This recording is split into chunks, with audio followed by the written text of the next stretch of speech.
Each summer, kids who stutter from across the world attend Camp Shoutout.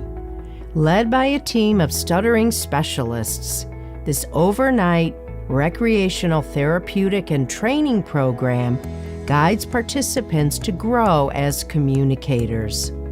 This summer, campers engaged in activities to support teachers in understanding the diverse stuttering experience, the challenges of communicating in the classroom, and ways they can help. Here we go, CSO, here we go, tell the people who could know.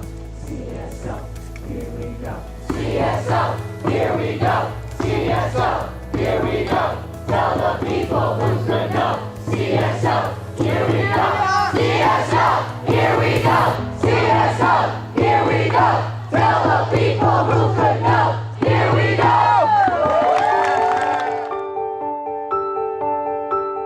The experience of stuttering is a combination of what a teacher may see as well as what a teacher may not see. It is developmental and genetically influenced, and typically begins in early childhood. Stuttering constantly changes over time, minute to minute, day to day, year to year. Some students keep on talking through stuttering moments, and some students withdraw from speaking or substitute words to get around it. The speaker's reaction to the stuttering can create increased tension and fear associated with communication. Here are some things campers wanted teachers to know about their stuttering experience. Stuttering is different for every person. It's not our fault, and it's just our way of speaking. Sometimes my stuttering will look like repeating the word or the sound, or like a big block kind of in my speech, and like it'll look like to me like maybe my like heart starts to like beat faster, or my breath just kind of gets harder. Here's me, and like I'm presenting into my presentation, and it feels like there's like 1,000 eyes on me, like, and then like I stutter even more. Some people get stuck on certain sounds like C's or G's. One of the most underestimated things about stuttering is the emotion carried with it. We have anger towards it because sometimes we get cut off. The bottom part here has a person in quicksand who is sinking and asking for help, but people outside just stand there and take pictures. Each color means something special about my speech and how I am feeling. Red one means that I am angry. The blue one means that I'm sad. The green one means that I'm grossed out. The purple one means that I am scared. Frustrated a lot, and sometimes mad and sad also. When everybody's talking about what they're going to do after school and what sport they want to play and what they're going to be doing, I finally got my chance to talk, and I froze, and then everybody just walked away. Just because it's hard for me to talk sometimes, that does not mean that I don't know the answer to the question, or that I'm dumb. When you have a bad stutter, it can take more effort and more energy to try and get yourself out of that. And when you do, sometimes you can make it worse. Stuttering can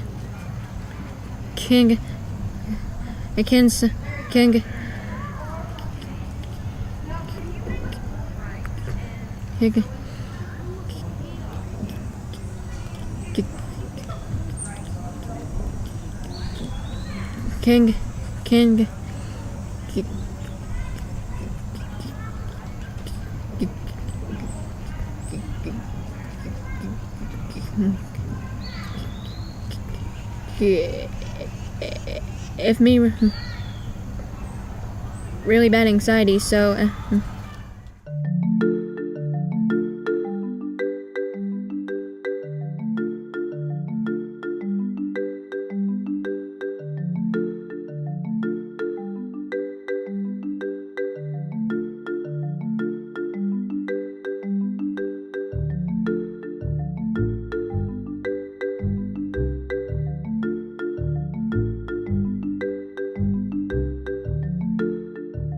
Unpleasant communication experiences often occur within the classroom for children who stutter. A student thinking about a past stuttering block or worrying about stuttering on a future word is a student not present for learning. According to neuropsychologist Rick Hansen, our brain is like Velcro when it comes to unpleasant experiences. It holds on to them tightly and does not let them go. If a student experiences something unpleasant, heightened stress may occur across similar speaking situations. Some students have strong fears associated with stuttering. Often they experience negative reactions from others related to how they communicate. This impacts the well-being and overall quality of life in a negative manner. Here are some reflections from our campers and adults who stutter. My past years, we've played games where we have to say like the math problem or say something the fastest before the other person. We can't get the word out as fast as other person can because we have a stutter. At times, I think I would try to rush myself to like get it right, get it out before my teacher would say anything. Some classes it's easier for me to talk in those classes just because I'm more comfortable with the students or the teacher, but other classes or courses it may be a little bit more difficult for one reason or another. I get like super uncomfortable when I just get like randomly called on, and then I start stuttering, and then I can like hear like comments about what people say. Sometimes a teacher could cut us off if we don't, let's say, like answer the question in the preferred time. She doesn't really get it, and it's not her fault that she doesn't get it, but sometimes while I'm doing a presentation, like before, she just says, "Remember, just don't stutter." And I'm like, what do you want me to do about it? I go to speech therapy, I do everything I can, but I can't do anything else. So the teacher went around the room to call on each individual person, and the entire time I'm just clamming up, ready to just, when's it gonna be me? When's it gonna be me? Sweating, wondering, am I gonna stutter today? We had to do a presentation where we read 10 different sentences. I got out of it any way that I could, so I ended up taking 2 days off of school, pretending that I didn't feel well. What I think is that school is scary, right? Talking in this class is scary, and all these things I'm gonna have to do are terrifying, and in my mind, I can't do them the way the rest of the class can. So what I'm feeling is immense anxiety. I was always so afraid. I was always so nervous, and I was always shaking in that class. It was so hard, and I think I had put it off and was avoiding it, which made it even harder. And as I was doing it, I just remember the tears coming down and hitting my paper as I was reading it. There was one person in the class that started to make fun of me. The whole classroom froze, and everyone knew that I was starting to boil up. He got to me and he said something to the effect of, "Now can you read that?" And I just remember just going silent, and I said no. He would always take volunteers to share, only ever like 1 or 2 people. And, you know, of course I never did. On the last day of school, after lunch, I remember we were journaling, and he goes, no, today we're just gonna do one. I'm just gonna call on somebody. Nick, you're gonna go.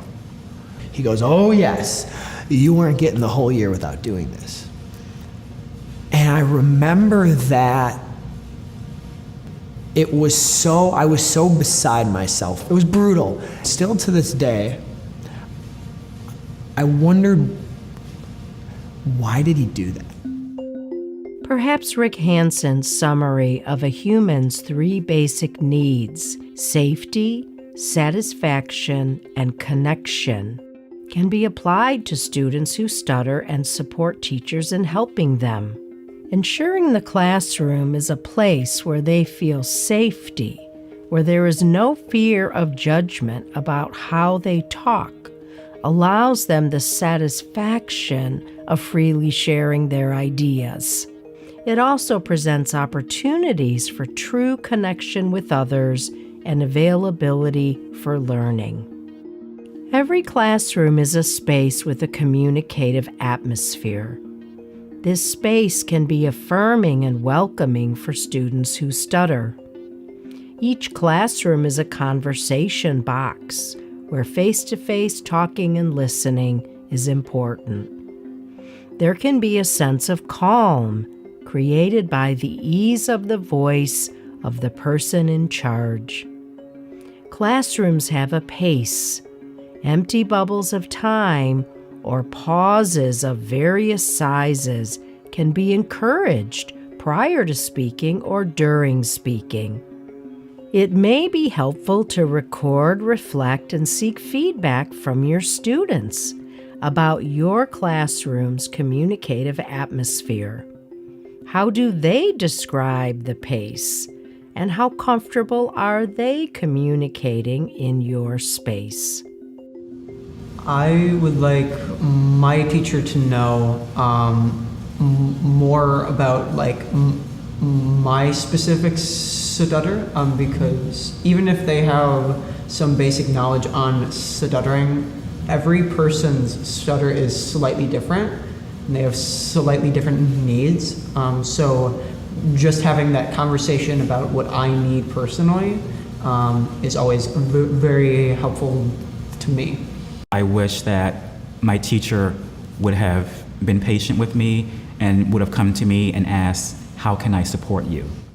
I think it's always super helpful for me when they have a knowledge of what stuttering is, because I think that creates a foundation for us to work together to figure out what works best for me as an individual.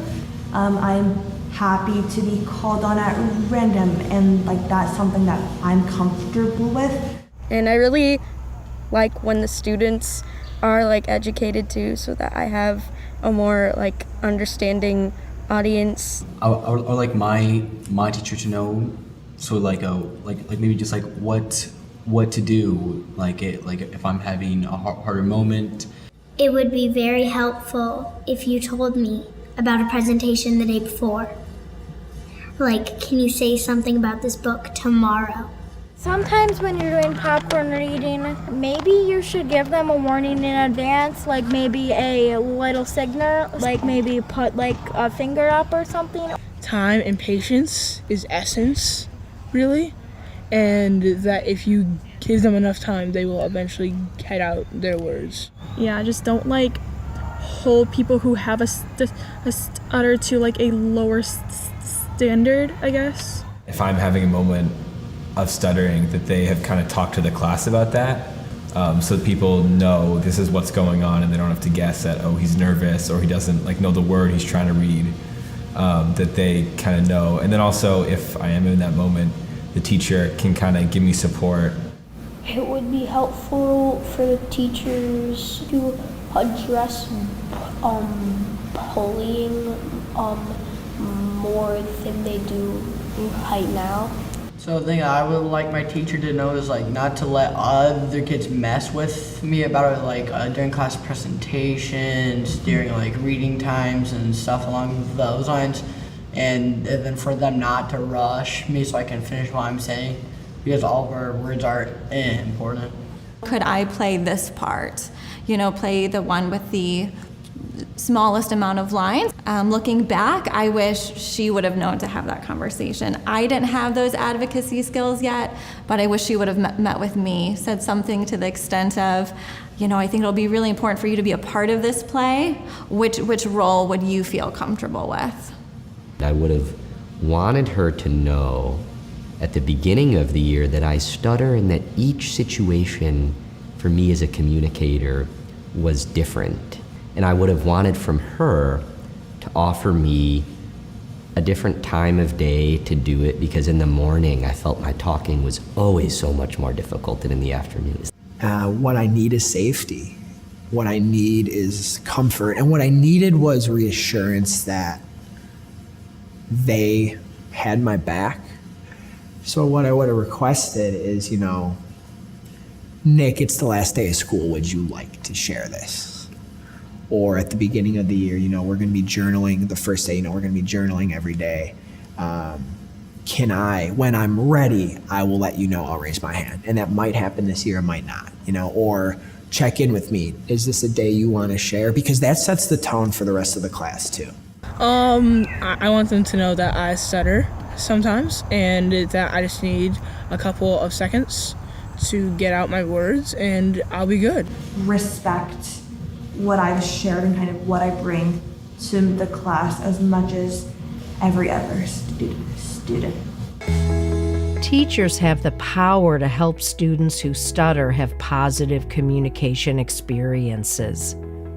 It's okay to approach a student in private and talk about stuttering in an ongoing manner throughout the year. Students' thoughts and feelings about their communication are unique and are constantly changing. The student can also help you with the best ways to inform peers in the classroom about what to do when someone stutters. Using the Student-Teacher SLP Advocacy Guide, the student can select desired support strategies.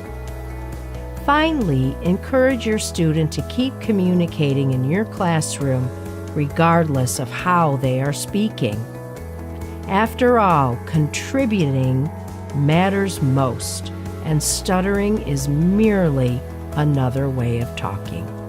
If this experience can help one teacher with one student in one class in one place in the world, I hope it happens. Stuttering is nothing that holds us back. It's just something that is a challenge, and it's something that makes us stronger and that will, in the end, make us better people. And what we say matters. Yeah, that's it.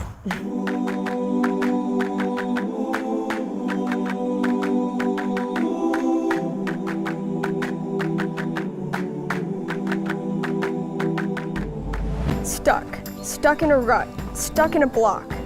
Fear. The fear takes hold, millions of eyes on my back. The time is ticking on and on, out of breath. I need to take a breath, in and out. Now I'm stuck again. The irritation is rising. Is it them or is it self-projection? Wish someone would save me. No. Could I save myself? Yes, save myself. But to save myself, I need help. Help to be independent.